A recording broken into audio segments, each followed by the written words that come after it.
દરોડા પાડીને નબીરાઓને ધરપકડ કરી છે। દારૂ સહિતની વસ્તુઓ પોલીસે કબજે કરી છે।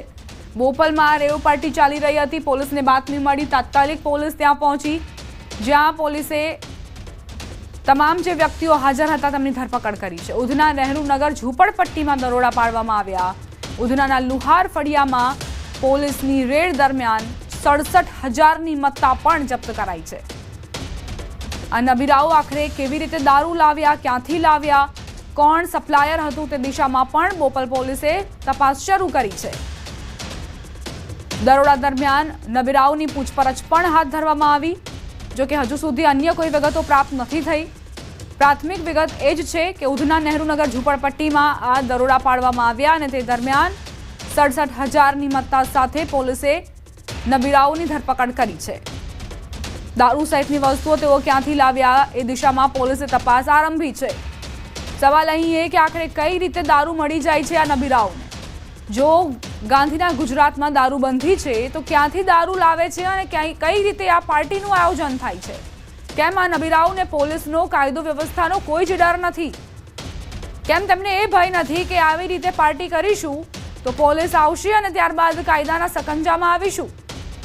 બોપલમાં રેવ પાર્ટી ચાલી રહી હતી। પોલીસને બાતમી મળી, તાત્કાલિક પોલીસ નબીરાઓની ધરપકડ કરવા માટે પહોંચી। તે દરમિયાન દારૂ સહિતની વસ્તુઓ પોલીસના હાથે લાગી છે। 67,000ની મત્તાની તમામ જે મુદ્દામાલ હતો તેને જપ્ત કરવામાં આવ્યો છે અને નબીરાઓની પણ ધરપકડ કરવામાં આવી છે।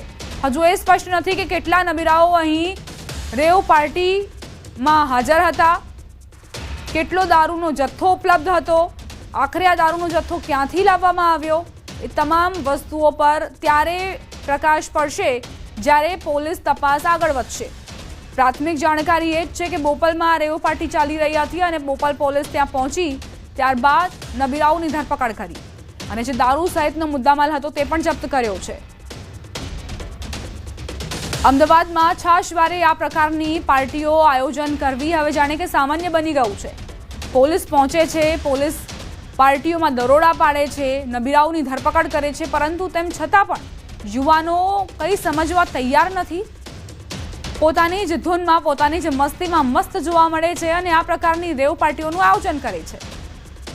પોલીસે દરોડા પાડીને આ તમામને ઝડપી લીધા છે અને હવે એ દિશામાં પણ તપાસ આગળ વધી છે કે આખરે આ દારૂ લાવ્યા ક્યાંથી। શિલજના જે ફાયર ફાર્મ પર બોપલ પોલીસે દરોડા પાડ્યા। પોલીસને બાતમી મળી કે આ ફાર્મ હાઉસમાં રેવ પાર્ટી ચાલી રહી હતી। નબીરાઓ જ્યારે દારૂના નશામાં મસ્ત હતા, ચકનાચૂર હતા, તે દરમિયાન પોલીસ અહીં ત્રાટકી અને પોલીસે આ નબીરાઓને કાયદાના સંઘર્ષમાં લાવ્યા છે। પોલીસે આ તમામની ધરપકડ કરી છે। દારૂ સહિતની વસ્તુઓ પોલીસે કબજે કરી લીધી છે। હજુ સુધી એ સ્પષ્ટ નથી કે કેટલા નબીરાઓની ધરપકડ કરવામાં આવી છે। પ્રાથમિક જાણકારી એ છે કે 15થી વધુ નબીરાઓ જેમની ધરપકડ પોલીસે કરી લીધી છે। બોપલમાં એક ફાર્મ હાઉસમાં આ રેવ પાર્ટી ચાલી રહી હતી। નબીરાઓ અહીં દારૂની મહેફિલ માણી રહ્યા હતા, દારૂની મજા માણી રહ્યા હતા। તે દરમિયાન પોલીસ અહીં ત્રાટકી ત્યારે સૌ કોઈના હોશ ઉડી ગયા। તેમને એવું હતું કે કદાચ અમે પોલીસની નજરથી બચી જઈશું અને શાંતિથી દારૂ પાર્ટી કરીને અને ત્યારબાદ પોતપોતાના ઘરે પહોંચી જઈશું, પરંતુ એવું બન્યું નહીં। તમામ યુવાનોના મનસૂબાઓ પર ત્યારે પાણી ફરી વળ્યું જ્યારે બોપલ પોલીસ ત્યાં પહોંચી અને દરોડા પાડીને તમામને ધરપકડ કરીને અને પોલીસ સ્ટેશન લઈ આવી। આખરે આ નબીરાઓ ક્યાંના છે, ક્યાંથી આવ્યા છે, શું અમદાવાદના જ છે કે પછી અન્ય કોઈ વિસ્તારના છે અને ફાર્મ હાઉસમાં પાર્ટી કરવા માટે આવ્યા હતા? કોણે તેમને બોલાવ્યા હતા? પાર્ટી કોણે ઓર્ગેનાઇઝ કરી હતી? આવા અનેક સવાલો અહીં તપાસના ઘેરામાં છે। પોલીસ તપાસ કરશે, ત્યારબાદ તમામ હકીકતો ખુલશે।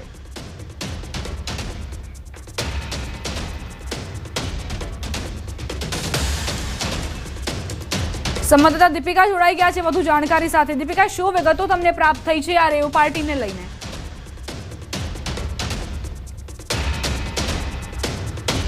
પોલીસ સ્ટેશન ખાતે ખાસ કરીને જે પ્રકારે આરોપીઓ છે 15 જેટલા નબીરાઓ છે કે જેઓ ગઈકાલે રાત્રે બોપલ પોલીસ સ્ટેશન અને બોપલ દ્વારા ખાસ કરીને બોપલ પીઆઈ દ્વારા ધરપકડ તેમની કરવામાં આવી છે. મહત્વની વાત એ છે કે 15થી પણ વધારે નબીરાઓ છે તેમની ધરપકડ કરવામાં આવી છે. તે લોકો છે તે રાતના સમયે ખાસ કરીને દારૂ પાર્ટી કરી રહ્યા હતા. હુક્કા પણ મળી આવ્યા છે. જે હુક્કા અને દારૂ સહિતનો જે મુદ્દામાલ છે તે મુદ્દામાલ મળી આવ્યો છે.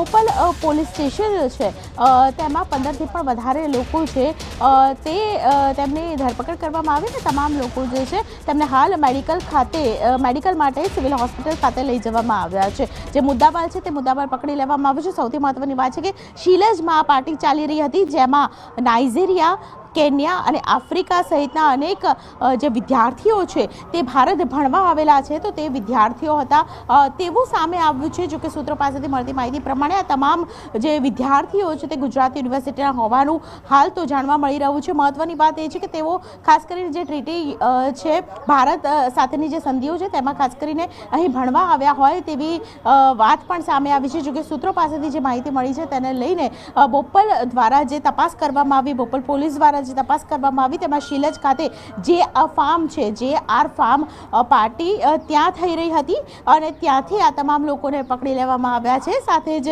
જે મુદ્દામાલ છે તે મુદ્દામાલને પણ જપ્ત કરવામાં આવ્યો છે. આગામી સમયની અંદર જે કાર્યવાહી છે તે કાર્યવાહી થશે. હાલ તો તમામને મેડિકલ માટે સિવિલ લઈ જવાયા છે.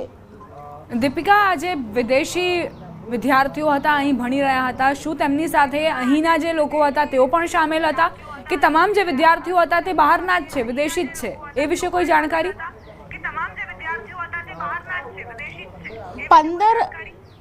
15 જેટલા નબીરાઓ છે તેમને પકડી લેવામાં આવ્યા અને આ 15 જેટલા નબીરાઓ 5 યુવતી પણ સામેલ હોવાનું સામે આવ્યું છે.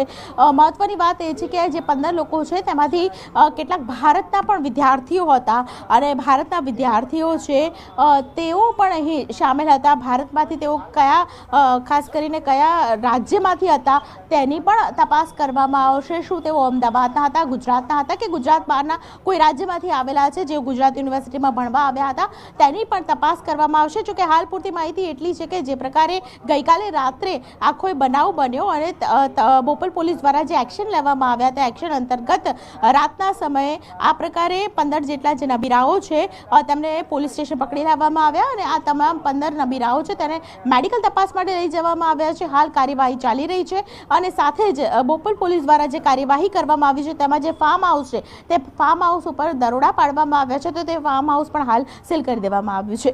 દીપિકા, જે ફાર્મ હાઉસમાંથી આ પાર્ટી પકડાઈ છે તેની ઉપર દરોડા પાડવામાં આવ્યા છે તેને લઈને કોઈ જાણકારી મળી છે? શું સંચાલકને જાણકારી હતી કે આ પ્રકારની પાર્ટી થવાની છે?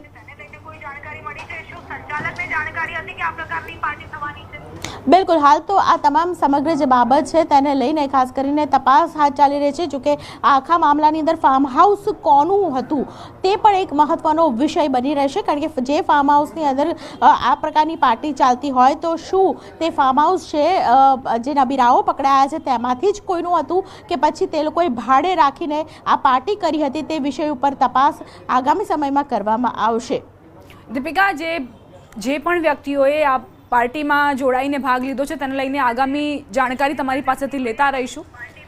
સુરતથી સમાચાર પ્રાપ્ત થઈ રહ્યા છે